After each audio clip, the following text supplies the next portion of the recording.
36 minutos sobre as 9 da noite, don Rafael Pillado. Moi boa noite. Hola, boa noite. Bueno, Rafael Pillado forma parte da historia recente de Galicia, unha parte fundamental.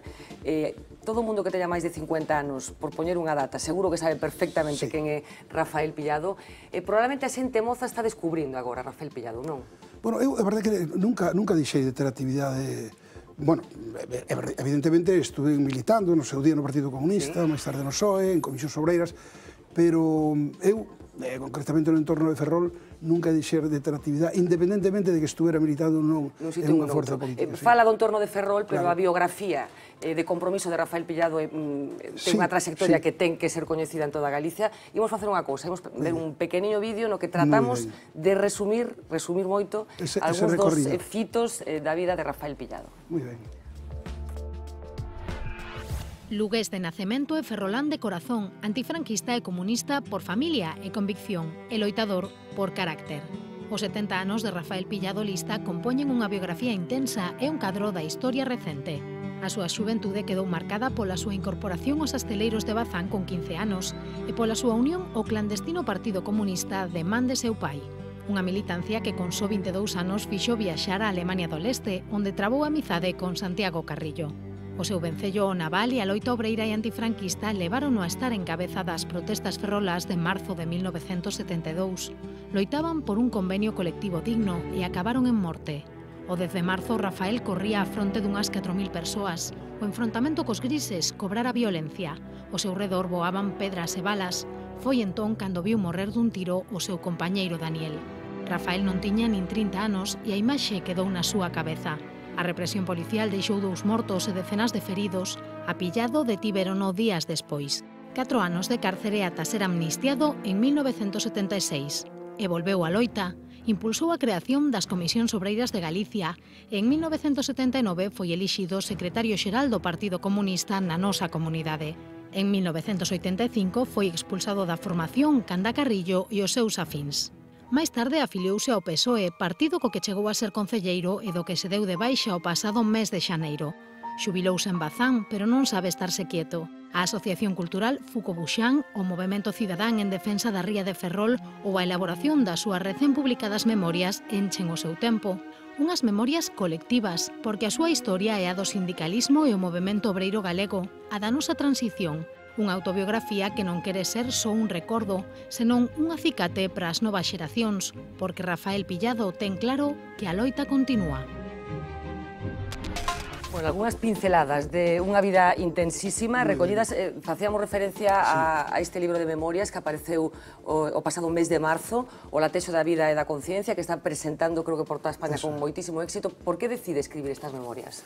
Bueno, hai un factor que me impulsa a escribirlas. Bueno, por unha banda que xa teño 70 anos e que de alguna maneira cumplía este mismo ano os 70, pero sobre todo pola coincidencia co 40 aniversario de marzo do 72.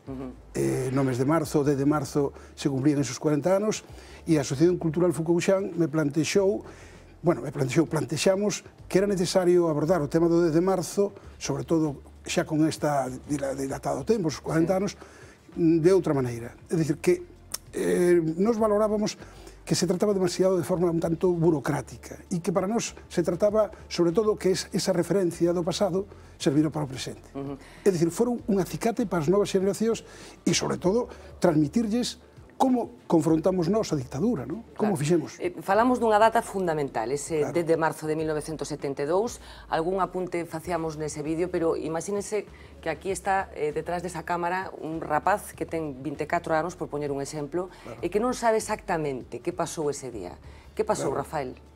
Sí, ese día se producen uns acontecimientos moi graves, que como ben se recollía en este reportaxe, pois hai mortos, feridos e a partir de aí detidos, despedidos, etcétera, etcétera, en un número moi considerable. Pasamos pola cárcel da Coruña pois cerca de 100 personas, non? En aquel momento. Pero por que se produce este feito? Primeiro, porque existía a dictadura e estaba prohibido toda expresión política ou sindical. Por tanto, a única posibilidad que tiñamos e que tuvemos en aquel momento era intervir nas eleccións organizadas polo Sindicato Vertical, que era o instrumento da dictadura, pero que a nos permitía aparecer diante dos traballadores defendendo os seus intereses. Entón, estábamos ante a negociación dun convenio. Solicitáramos que ese convenio fora solo de factoría, porque, e seguramente me entenderán, nas outras dúas factorías, sobre todo en Cartaxena, non eran mayoritariamente a xente vinculada a Comisións Obreiras quen dirixía aquelo, sino fundamentalmente pois falanxistas e demais. E en Cádiz parecido, seguramente con menos peso dos falanxistas, pero de xente que non estaba dando ninguna batalla importante. Entón, nós reclamábamos un convenio de factoría porque aquí sí tiñamos organización e aquí tiñamos forza para impoñer os nosos dereitos. Entón, a eso, a resposta foi, primeiro, o despido dos que encabezaban en ese momento o comité, o xurado de empresa que así se chamaba, era Amor, Riobó e outra serie de amigos, foron despedidos porque se trataba de descabezar o movimento obreiro. A resposta nosa foi paro inmediato e a reclamación de que nos acompañaran de novo estos compañeros despedidos. E así estuvemos o día 9, hasta as 5 da tarde, 9 de marzo, hasta as 5 da tarde que, vamos, a policía entrou en Bazán e nos desaloxou a golpes. O día seguinte, cando volvemos a incorporarnos á empresa, están as portas pechadas, nos reunimos en asamblea e plantexamos unha manifestación para denunciar aquel feito. Nese recorrido, a policía nos intenta cortar a manifestación pola mitad e a resposta dos traballadores foi defenderse a pedradas. Non había outra cousa, a pedradas. A policía se escapa, ten que salir correndo, pero antes de salir, dispara. E dispara e deixa a Amador e Daniel, a Xuraneiros, que era o noso dirixente e un amigo magnífico, non morreu de milagro, pero logo un montón de feridos, máis de 100 feridos. Pensaron que iban a disparar os policías ou non? Nos pensamos que non, porque, é dicir, se fora unha manifestación violenta... Porque hai que lembrar que era unha reclamación sindical, laboral, digamos. E ademais unha manifestación pacífica. É dicir, nos marchamos por unha... Íbamos desde o centro de Ferrol, onde estaba Bazán, desde os cantós, íbamos hacia o barrio de Caranza, que estaba en construcción, porque nos esa noite nos reuníramos, a coordinadora comarcal de Comisións Obreiras, nos reuníramos para plantexar, para reclamar que, por unha banda, en Caranza nos encontraríamos coa xente da Estano, que atravesaría a carretera que existía, a Ponte das Pías, pero, por outro lado, había miles de traballadores da construcción en Caranza, e nós íbamos a pedirlles que nos acompañaran. Bueno, non nos deixaron chegar, e, evidentemente, o que fixeron foi unha carnicería. Auténtica carnicería. Que supuxo para Ferrol, para os traballadores? Claro, aquelo foi tremendamente duro, digo, primeiro, por os efectos da represión, non? Porque despedidos fomos moitísima xente de Bazán, pero feridos e logo a cárcel pasamos cerca de 100 personas. A non nos costou estar 4 anos, pero a outra moita xente 6 meses, 3 meses, 9 meses, etc. É dicir, desde o punto de vista represivo, gravísimo. Deixou moi marcado aquel momento, quedou moi marcado en Ferrol, porque evidentemente non estábamos acostumbrados. A guerra pasaran moitas cousas, pero non estábamos acostumbrados que a resposta fora a tiros. E ten, ademais, un significado extraordinario, porque visto con a certa distancia, eu recordo sempre como se nos plantexaba aos galegos. Os galegos éramos os galegos de chuvia e calma, non? Éramos os que nunca levantábamos a voz. Xustamente, o que se demostraba en ese momento é que non estábamos calados, que nos enfrentábamos coa dictadura, e, ademais, aparecíamos tamén como un aporte a batalla global que no conxunto do Estado se libraba contra a dictadura. Había unha atención especial a Ferrol polo feito de que era a cidade na que nacera o dictador? Eu creo que sí, pero nós temos agora datos que indican que os feitos do 72 foron impulsados polo réxime. Me explico.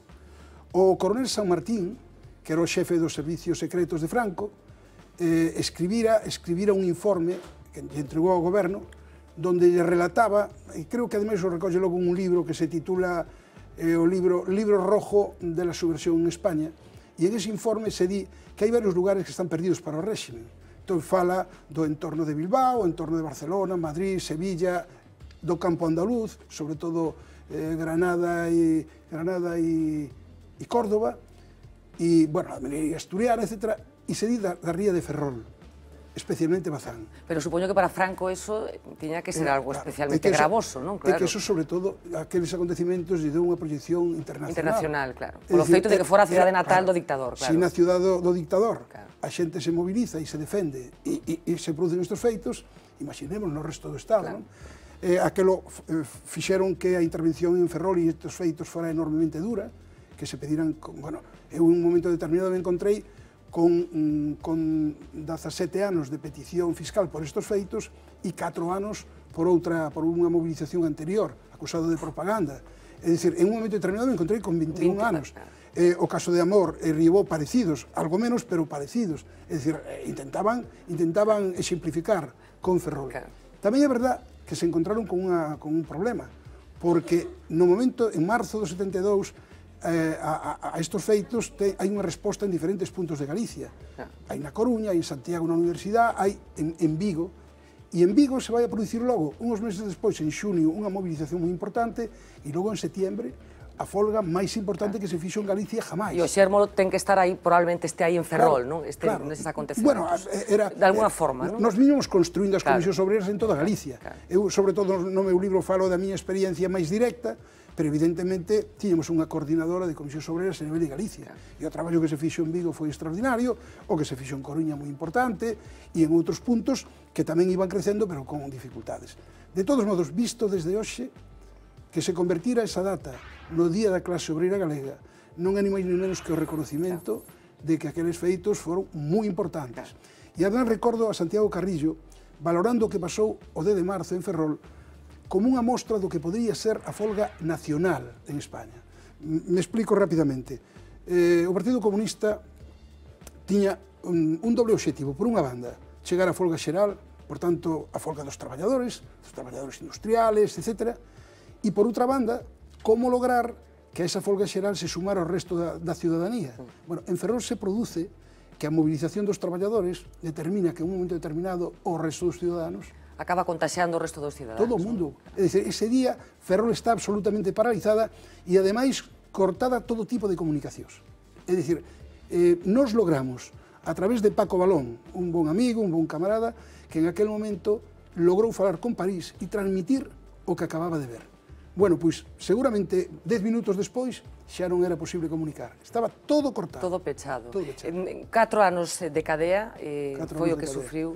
Como eran as cárceres do franquismo? Mire, como eu teño a experiencia de meu pai, a nosa experiencia é xa distinta. Meu pai, na época que lle tocou meu pai, ano 42, 43, do 43 ao 46, estou 3 anos, pois a situación era tremenda, terrible. É verdad que houve un período aí donde se dulcificou, entre comillas, porque no momento que aparecía a perspectiva de perder na Segunda Guerra Mundial, que Alemania perderá a guerra, pois nas cárceles tamén houve un maior cuidado, non vaya a ser. Non vaya a ser que veñan a viciar o que estamos facendo, pero a continuación, rematada a guerra, é dicir, rematada a Segunda Guerra Mundial, as condicións nas cárceles eran terribles. Por eso, cando nos entramos, estamos falando do 72, pero eu xa estuve na cárcel no ano 67, perdón, 67, no 67, polo caso de unha empresa que era Pisbe, unha empresa bacaladera, e logo en diferentes momentos. En ese momento xa se habían conseguido determinados espacios. Xa de alguna maneira se nos reconocía, sobre todo a partir do ano 68, como presos políticos. Xa non era, é dicir, non estábamos ali amontonados e no medio de todos os demais, sin distinción e demais sin respeto ningún. Un pouco de mellora nas condicións, está falando da cadea, do cárcere que sufriu o seu pai, pero tamén torturas había. Sí, bueno, na cárcel non, sobre todo as torturas eran nas comisarías. Home, na cárcel, supoño que en anos anteriores se podría producir, pero eso era nas comisarías. Nas comisarías te tiñan aislado, tiñan que cumplir 72 horas, pero sempre había argumentos para non sacarte con esas horas previstas. Eu, por exemplo, recibín maltrato, non tortura, pero Xulio Aneiros, Paco Filgueiras, Paco Balón foron torturados profundamente, outra serie de amigos foron torturados, e, sobre todo, eu non recibín tortura, vamos, salvo a tortura psíquica, non? Esa presión, aillamento, e sobre todo porque eu cando empezo a ser detido xa estou á frente dos traballadores, xa son un representante ademais legal dentro do sindicato vertical, xa son membro do xurado de empresa de Bazán, son presidente da sección social comarcal e vicepresidente provincial, e por tanto, cando se me detén a min, sempre contan con que vai haber movilización. E, de feito, se produce en moitos casos. Eu conto aí algún exemplo realmente extraordinarios, non? Que me protexían. E porque, ademais, eu creo que era un dos grandes acertos que se plantexaron. Non valía o sindicalismo do pasado, era necesario encontrar un sindicalismo aberto diante dos traballadores, e que, por tanto, non poidéramos ser golpeados. Imos escoitar un pequeno relato. Está extraído dunha crítica a estas memorias que fixo o noso compañeiro Paco Varela, compañeiro de La Voz de Galicia. Collemos un extracto que relata, nese extracto Paco Varela retrata unha situación que se viviu en Bazán nun momento determinado, protagonizada por Pillado. Imos escoitalo. Ano 1970. Bazán de Ferrol está completamente paralizada.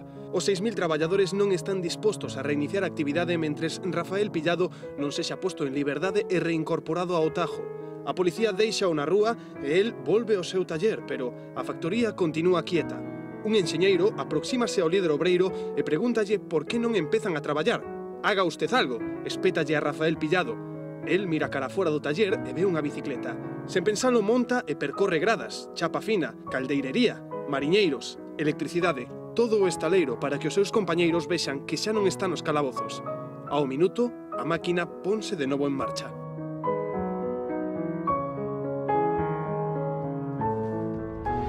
Bueno, isto é un das moitas anécdotas que se contan neste libro. Foi así, tal cual, non? Auténtico. Pero, ademais, a iso hai que agregarlle unha parte máis. Intentan deternos un bon día, pola tarde, cando salimos do traballo, a Negros e a min. E entón, nós, cando vemos a policía que nos está esperando a unha certa distancia, damos volta atrás e nos metemos en Bazán. Salimos de forma clandestina de Bazán e ao día seguinte nos presentamos ante o xuez. Cando chegamos ali, nos digo o xuez, non, mire usted, a Negros con usted non hai nada. El intento de detención era para Rafael Pillado. Se vai a Negros, me quedo eu, e entonces temos unha conversa, o xuez Sola, que así se chamaba, que eu sempre pensei que era un home de dereitas, pero un demócrata. Nos últimos tempos entereime que realmente era un republicano e un home de talante de esquerdas, e que de alguma maneira me dixo, non te vou a mandar á comisaría, que é o que reclama a policía, te vou mandar directamente á cárcel. Para evitar as torturas, precisamente. Non quero que te torturen. Eu tiña apuntado precisamente o nome do xuiz Sola, efectivamente, para comprender que naqueles tempos había xente que formaba parte do sistema, como podía ser un xuiz, pero que tamén estaba contribuindo a que todo aquel pesadelo desaparecera. Non conocía de nada, pero él, pola súa iniciativa, plantexa eso. E, ademais, como se paraliza inmediatamente Bazán, tan pronto saben que estou detido, me leva á cárcel. E ás 9 da noite vai el con un oficial do xuzgado a dicirme que quedo en libertad, pero me pon unha condición, tes que pasar pola Bazán para que a xente se poña a traballar. A miña resposta foi, home, se están parados porque eu estou detido, se me poñen en libertad, se poñeran a traballar. Entón, non, pero usted tiene que pasar por allí. Salín e non fun a Bazán. E non fun a Bazán porque posiblemente me detuvera a policía. Probablemente. Entón, chego o día seguinte, vou ao meu posto de traballo e me encontro con que todo está parado. E me fago longuis. É dicir, non sei. E entón é o enxeñeiro que me dice, pero haga usted algo. Entón, eu poño unha condición que me autoriza a dirección. Fala coa dirección, me autorizan, eu collo a bicicleta, recorro todo o día, todos os postos de traballo posibles, falo con cada un e lle digo, estou en libertad gracias á vosa movilización. Mirade o que dá a unidade, mirade o que dá a solidaridade dos traballadores cos seus representantes, pero dos traballadores cos traballadores. Bueno, esa imaxen de Pillado ca bicicleta, de verdad que casi cinematográfica, había que gravarla, de reproducirla de algún xeito. Quen é Roberto Freire? Alberto Freire. Alberto Freire. Alberto Freire é un bon amigo. Non, Roberto Freire, entón, non é o seu nome, non utilizou este nome... Sí. Vale, Roberto Freire. Bueno, é que eu, durante o tempo clandestino, sobre todo nas salidas ao exterior, utilicei varios nomes, non? Pero un deles, Roberto Freire. E, ademais, é verdad que eu recollín o apelido precisamente deste amigo, de Alberto Freire, que foi presidente, ademais, do Comité de Empresa de Bazán, xa en democracia, e o de Roberto, porque teño un amigo que tamén se chama Roberto, entón utilicei esa. Utilicei máis nomes, pero ahora non recordo, e creo que recollín no libro algúns deles. Bueno, este nome que utilizaba era un pseudónimo, un nome para, por exemplo, ir a Alemania. Utilizou este nome cando foi a Alemania? Eu salín en moitas ocasións, vivíamos pola fronteira francesa, e en diferentes momentos utilicei nomes distintos, salín moitas veces, e a reunións moi diversas. A primeira vez que salgo é cando vou a este cursillo na Alemania do Oeste. Como era? O sea, que instruccións ou que coñecementos recibiu ali nese cursillo? Claro, é que, vamos a ver, isto estaba organizado polo PCE, non se podía facer en España, por razóns obvias, entón se facía no lugar onde era posible, e se facía ali. Os profesores eran dirixentes do Partido Comunista de España, e ali pois realmente entendimos o contido, o fondo da política do Partido Comunista de España, que era política de reconciliación. E que política de reconciliación que plantexaba a necesidade de encontro de todas as xentes estuveran en tal ou cual bando, pero que habían perdido realmente a guerra. É dicir, era a reconciliación excluindo a aqueles que habían provocado a guerra e sacaran beneficio delo, determinados generales, determinados almirantes, determinados banqueiros, o resto perderamos a guerra, porque a diferencia entre un campesiño que apoyara a República e outro apoyara a Franco era mínima, vivíamos todos mal, todos pagáramos as consecuencias daquelo. Entón, a política de reconciliación era o reencontro desas forzas e a creación de un marco democrático de convivencia entre todos. E aí xogaba un papel fundamental Santiago Carrillo, que acaba de morrer aí nada, uns cantos días. Cal foi a relación de Carrillo con Galicia e co movemento obreiro galego? Bueno, en primeiro lugar, está e nos acompaña na creación do Partido Comunista de Galicia no ano 68. Logo, posteriormente, mantemos unha comunicación. Eu xa formo parte da dirección dese partido, porque son, igual que outros moitos compañeiros, somos os que, de algún modo, constituímos a dirección do primeiro partido autónomo, e Santiago Carrillo mantén con nós unha relación permanente. Logo, a mí se me elixe en un momento dado secretario xeral, a relación xa era moito máis estreita, e evidentemente el continuou a relación con Galicia a través de varios de nós, a través da Asociación Cultural Foucault-Buxán, e de outras moitas iniciativas, porque é verdad que outras xentes en Galicia tuveron unha relación moi estreita con él. Bueno, falábamos antes non solamente de Rafael Pillado, sino tamén do seu pai, Pillado Bello, lle chamaban, non? O Bello Pillado. O Bello Pillado, o Bello Pillado. Eu agora xa son o Bello Pillado. O Bello Pillado, que casi a pouco estivo de ser protagonista a súa peripecia vital dunha película, non estamos falando de directores menores, non? Como foi esa historia? Bueno, primeiro que descubrimos nas memorias de meu pai que tiñamos en dúas carpetas o material que ele escribeu durante 3 anos, pero non tiñamos ni puñetera idea do que decía. É dicir, esa cousa que pasa a menudo entre pais e fillos, que os pais van por un lado e os fillos por outro, e nós non lle dimos ninguna importancia, nos parecía que estaba entretenéndose. Pero un día descubrimos, en dúas carpetas separadas, en casas distintas, e de repente asumimos, e estaba todo escrito, todo. Houve que facer correccións, pero, vamos, unha coma, un acento, unha... E realmente el describe unha parte da historia de España en esas memorias, desde el mar que perdiste. Desde el mar que perdiste porque, no fondo, ele era un enamorado do mar. Viveu do mar, estuvo toda a vida no mar, e chegou a ser, bueno, neste caso, patrón maior da Cofradía de Ferrol, en pleno franquismo, en unha batalla aberta co sindicalismo vertical, e en un momento dado nos damos conta de que hai un material extraordinario. E lle plantexamos a Rafael Azcona, o guionista, lle planteamos que lle parece. E a resposta súa foi que isto é exactamente o que eu veño traballando. Isto é o que eu necesito. E entón nos propón facer unha película. E facemos unha serie de xestións e chegamos, bueno, a un grado de acordo, pois tanto coa TVG, con sectores, vamos, coa xente da TVG e da televisión española. E entón se producen dos feitos que son definitivos para que eso non salir adiante. Un, que se cambia toda a dirección, toda a estructura directiva da televisión española, e outra, que Rafael Azcona morre, e morre de cáncer.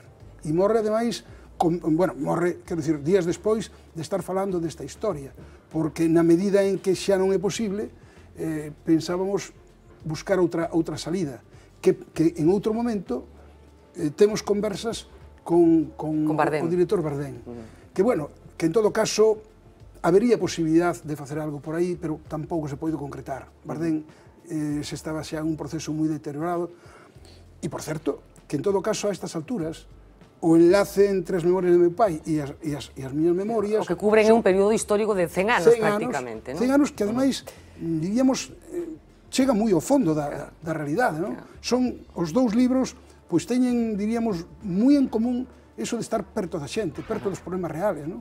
Non é unha invención, non é unha novela, Unha tes escrita desde un sitio extraño, era xente real que estaba vivindo cousas reales. Imos a chegarnos un pouquiño máis ao presente, porque falábamos do seu compromiso, da súa militancia, pero hai un momento determinado no que o Partido Comunista o expulsa. Sí. Como se procesa eso? Moi difícil porque nos levábamos moitos anos, bueno, primeiro o meu pai, desde os 20 anos, pasando por toda clase de dificultades. Eu me incorporo no ano 60 aproximadamente, a finales dos 60, e estamos falando agora do ano 82, 83, non o situo moi ben no tempo. É dicir, son moitos anos de compromiso, de amigos, etc. Esas rupturas son realmente un proceso dificilísimo, complicadísimo, porque son os amigos cos que compartes moitas cousas e sigues compartindo. Por que se produciu a expulsión? Vostede chegou a entender por que se producirá? Sí, vamos a ver, eu entendo que en aquel momento a expulsión de Carrillo e a expulsión dos que coincidíamos con el tiña moito que ver, primeiro, coa situación de crisis do movimento comunista internacional, de toda a batalla librada do PQS, do Partido Comunista da Unión Soviética contra Santiago Carrillo e o Partido Comunista de España, que facía que dentro do Partido Comunista houbera xente que seguía aquelas orientacións. Era tamén un momento de tránsito donde o Partido Comunista, sobre todo en un momento dado, non saca un resultado, estou falando do ano 82, donde o PSOE consigue unha maioría moi amplia e o Partido Comunista queda moi diezmado. Eso abre crisis profundas e, sobre todo, que logo hai un sector do Partido Comunista que está pensando en apoiar as tesis soviéticas e outro sector que está, diríamos, máis na onda de aproximarse hacia o Partido Socialista ou as tesis do Partido Socialista. Esa coincidencia fai que perdamos un congreso onde xa Santiago Carrillo dimitira, pero a pesar de todo, en ese congreso que perdimos, o ganamos, é dicir, en números estaba ganado, pero as cousas en fin, que controla os aparatos. Ademais, tuvemos evidencias posteriores, non? De que tiñamos maioría. E eu son exemplo de eso. Bueno, como tiñamos opinión, pois houve debates moi duros, moi difíciles. Entón, chegado ao Congreso, a min hai un acordo para facer unha candidatura única, e a min se me veta, e eu non podo entrar en esa candidatura. Entón, había dous sistemas, unha candidatura compartida, e todo o mundo que non entraba en esa candidatura oficial ou negociada, entraba en outra candidatura. Eu, estando na segunda candidatura, que é prácticamente imposible salir, son elegido miembro do Comité Central. Quer decir que en ese congreso, si lograron que unha persona como eu tuvera votos para entrar no Comité Central, non era máis que tendo maioría en ese congreso. Bueno, recala despois no Partido Socialista, partido que abandona este mesmo ano, toma a decisión... Pero non en xaneiro, non. Eu envío unha carta ao Partido Socialista dicíndolle, xa en outubro, dicíndolle que, bueno, sen entrar en conflicto, sen plantexar ningún tipo de conflicto, non comparto unha serie de cousas, explico na carta, ademais, que cousas recientes... Por exemplo? Si se pode decir alguna... Pois, esa modificación da Constitución para facilitarle aos grandes bancos que sean os primeiros que cobren e non os ciudadanos, e entón, eu digo, bueno, a reforma da Constitución, unha Constitución de consenso, tiña que ser algo de consenso. Pero como é posible que só os dous partidos que representan o bipartidismo en España en 5 minutos se poñan de acordo para modificar a Constitución, que parecía inamovible, e que algúns utilizaron ademais o argumento de que era inamovible, de que só en circunstancias especiales en 5 minutos se fai. Bueno, evidentemente, esa Constitución non é ilexítima, porque teñen maioría, pero evidentemente non teñen nada que ver, nin siquiera coa transición, que tiña unha visión, diríamos, moito máis de negociación, de consenso, etc. Entón, bueno, en definitiva, abandono o PSOE, sin ningún tipo de conflicto, e ademais, insisto, porque para mí non era abrir un conflicto, abrir un debate público, non tiña ningún sentido, pero sí que eu non me sentía representado... Era unha decisión íntima que non me sentía representado por ese proxecto, porque estábamos asistindo xa ao que hoxe é unha verdadeira convulsión É como unha especie de tsunami dirixido polos grandes grupos financeiros e as grandes corporacións e as grandes multinacionais, precisamente para arrebatarnos ao mundo do traballo pois, as conquistas de moitísimos anos. É dicir, e iso, evidentemente, estaba percibindo que o PSOE, lexo de enfrentarse con ese plantexamento, entraba perfectamente en esa dinámica. Eu nunca os comparo, penso que non son partidos distintos, representan sectores e intereses distintos, pero na idea de soster o sistema e os interesados de soster o sistema está perfectamente comprometido. E que pensa que vai pasar? Que a experiencia que ten de todos estes anos de loita con a experiencia do seu pai, como pensa que vai acabar isto?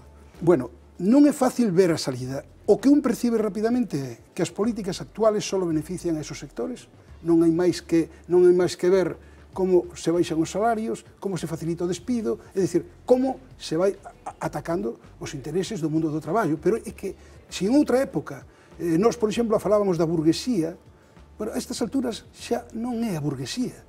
Hai sectores da chamada burguesía que están sendo destrozados. Pequeno comercio, e a veces ademais, apoiando as grandes corporacións comerciais. Non? É dicir, a Coruña, Ferrol, grandes espacios comerciais e se cargan a todos os pequenos e medios comerciantes que en todo caso eran o soporte tamén de unha parte de xente que traballaba no campo, que producía, porque hoxe a veces a menudo se nos venden cousas que se producen, non sei, en Perú, é dicir, que realmente ese tsunami pois é aproveitado tamén, é dicir, unha crise xenerada pola gran banca, é aproveitada para debilitar o mundo do traballo, para explotarlo, para convertir en xeral aos traballadores en esclavos e evidentemente cargándose todas esas conquistas sociais. Non? Si falábamos antes, preguntáballe por un suposto rapaz de 25 anos que estivera vendo esta entrevista, que lle diría Rafael Pillado a ese rapaz que o supoño, non sei se morto de medo como consecuencia do futuro que ten por diante, da falta de expectativas laborais, por esa sensación de que ten que marchar fora do país se quere comer. Que lle diría a ese rapaz? Eu penso que hoxe as novas xeneracións xa non teñen o medo que a nosa xeneración tiña. Hoxe as novas xeneracións estarán preocupados polo seu futuro, sin dúda ninguna, e o están, pero xa non teñen o medo que tiñamos nós. Era o medo a intervención do exército. Bueno, concretamente en Mazán se decía, en Mazán, a entrada, éramos todos militares, todos tiñamos, teníamos o noso grado, non? E entonces, bueno, que entrara a infantería de Marina asustaba a todo o mundo, unha parte moi importante. Pero se di que naquela época había un enemigo máis claro, que estaba moi claro o enemigo, non? E que nestes momentos, bueno, as cousas que están ao redor da xente nova... Eu a unha persona nova de hoxe lle diría, primeiro,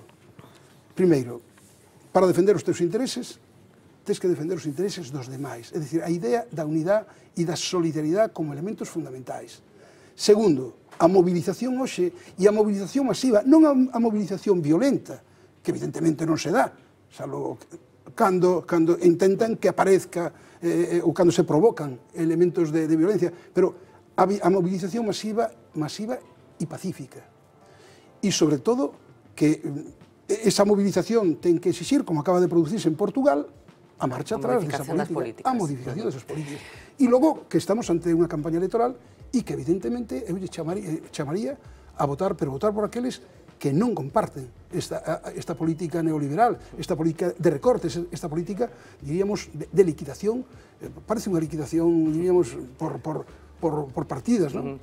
Imos rematar xa, pero non quería deixar de comentar unha última anécdota que me fixo moita gracia, que está escrita tamén por aí, con Álvarez Areces, que foi presidente do Principado de Asturias, nun coche, creo que iban hacia Vigo, cara a Vigo, e a altura de Betanzos pasou algo. Claro. Solo decir que ese viaxe se fai porque o amigo Ferreiro, que tiña na súa casa un aparato de propaganda na Coruña e que era o aparato de propaganda que tiña o PCG para o norte, é dicir, Lugo e a Coruña, é detido, por certo, se comportan heroicamente, chega un momento en que negan isto evidente, e a policía non consigue saber se eran deles ou non, se eso pertenecía a outra persona. Bueno, nos quedamos sin a reproducción do mundo obreiro na parte norte, e temos que ir a Vigo, ao aparato que tiñamos na provincia de Pontevedra, a recoller un lote de mundos obreiros. Íbamos, ademais, en un coche de un amigo de Miramontes, en un coche que estaba dedicado a escayola e que, por tanto, o asento de atrás iba aplastado, levaba unha chapa e chegamos alá, sin problemas, colocamos ali o paquete. E cando baixábamos desde o Mesón do Vento hacia Betanzos, nos para pois a patrulla da Guardia Civil. Eran un número e un mando. E o coche cheo de mundos obreiros, non? Sí, e un paquetón no centro da parte traseira. E entón, bueno, rapidamente me dice a min, este home me dice, non digas ni palabra, déixame a min. E, bueno, non sabía onde meterme, evidentemente, nos para a Guardia Civil e nos vai a levar a todos os detidos. Bueno, entón, ele rapidamente se pon a falar co mando. E o mando lle dice, bótalle unha má, ao número que viña con ele, bótalle unha má ese rapaz. Bueno, nós estuvemos ali fedellando, como o coche era un coche de traballo e non cuidaba demasiado pois as cousas, era unha luz que viña fundida, que non lo explica, os paramos por culpa da luz e non encontramos solución porque todas as bombillas estaban jorobadas. Entón, estuvemos aí intentando tal, e mentre se les falaban. Entón, a conversación é, Vicente fala con este mando e lle di, mire, es que yo soy hijo del cuerpo. E nada máis decirlle eso, xa se enlaza, se enzarza en unha conversación. Claro, o sea, Vicente Álvarez Areces, insisto, o presidente, era fillo dun guardia civil. Exacto. Claro. E entonces lle empeza a contar, o guardia civil lle pregunta, pero bueno, e donde, su padre de onde es? E de Xixón, o de Gijón, e de Gijón, de que zona? Pues pero si en ese cuartel estuve yo. Bueno, rápidamente ali se monta unha historia, e entonces ao final lle dice, bueno, como non se pode arreglar, váyanse, ya arreglaron mañana. Nos podrían llevar al cuartelillo. Dice Vicente, si se ponen encima dese paquete, estupendamente. Se suben os dous, que por certo podían mancharse porque había todo escayola, se suben os dous hasta o cuartelillo, levamos o cuartelillo... Sentados cómodamente encima dun paquete. É dicir, realmente salimos de un... non era capaz de... Vamos, iba, vamos, en certo modo, pues, acojonado, ¿no? Porque, hostia, como salimos desta? Porque parecía moi difícil, ¿no? Porque, ademais, que esperas ti cando vas clandestinamente? Eres unha persona, os dous, éramos personas conocidas. Que se nota por todos os lados, que estás cantando, claro. Claro. Pois, moi ben. Unha estupenda anécdota, tamén digna de formar parte dunha película, a ver se alguén recupera ese bello proxecto, porque realmente son cousas que merecen a pena ser contadas. En esa tarefa vamos a estar porque non vamos a renunciar nunca. Pois moitísimas grazas, de verdad, Rafael Pillado, un auténtico placer escoitar a súa testemunha. É moi interesante que a xente moza coñeza cousas que pasaron hai moi pouco tempo, porque estamos falando de moi poucos anos que transcurriron. Estamos falando de 40 anos. De 40 anos, nada máis. 40 anos, 40 e pico de anos. Moitísimas grazas, Odito. Moi ben, moitas grazas. Imos a publicidade un par de minutiños, enseguida recuperamos a mesa de actualidade con cousas que sucederon hoxe, por exemplo, esa conferencia de presidentes, cousas que teñen que ver co déficit e con cousas das que falamos con Rafael Pillado, estes momentos turbulentos que está atravesando moita xente, incluídas as cifras de paro absolutamente dramáticas que unha vez máis hoxe coñecemos. Galicia Abocados.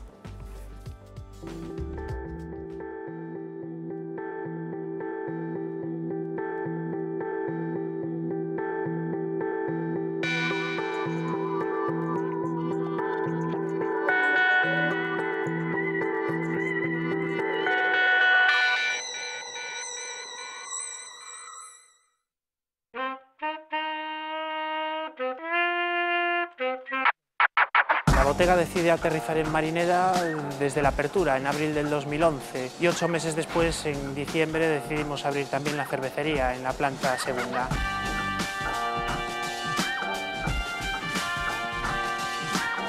La línea de negocio de la Bottega Café básicamente es el café. Es una gama de café muy alta y que nosotros lo tratamos con el mayor de los cariños. Aparte de la oferta del café, tenemos una amplia carta tanto de bollería casera, repostería. Trabajamos con batidos de frutas naturales, smoothies, helados. Es una carta muy amplia porque tenemos que dar una oferta muy amplia también. La decoración del café de la planta baja de Marineda hemos intentado fusionar en nuestros colores corporativos con el centro comercial, adaptándolo a la situación que tenemos en el propio centro. Trabajamos con productos de primera calidad y el servicio intentamos que sea lo más agradable posible para el cliente. En la línea de negocio de la cervecería hemos intentado romper los estándares que puede haber para un centro comercial. Hemos creado un ambiente muy industrial pero agradable a la vez Y el tema básico es centrar la cerveza, las diferentes variedades de cerveza, tanto nacionales como internacionales, con una cocina propiamente nuestra. Nosotros siempre decimos que antes de abrir el local mandamos a la abuela de vacaciones, pero le pedimos las recetas. Esa es un poquito la idea. Dentro de lo más fuerte de la carta, lo que está haciendo furor de unos meses aquí son nuestras tablas. Es un combinado donde podemos encontrar todo tipo de platos. Se suelen tomar para compartir porque son tablas grandes, para que la gente pueda probar todo, digamos, sin tener que pedir 6 platos diferentes.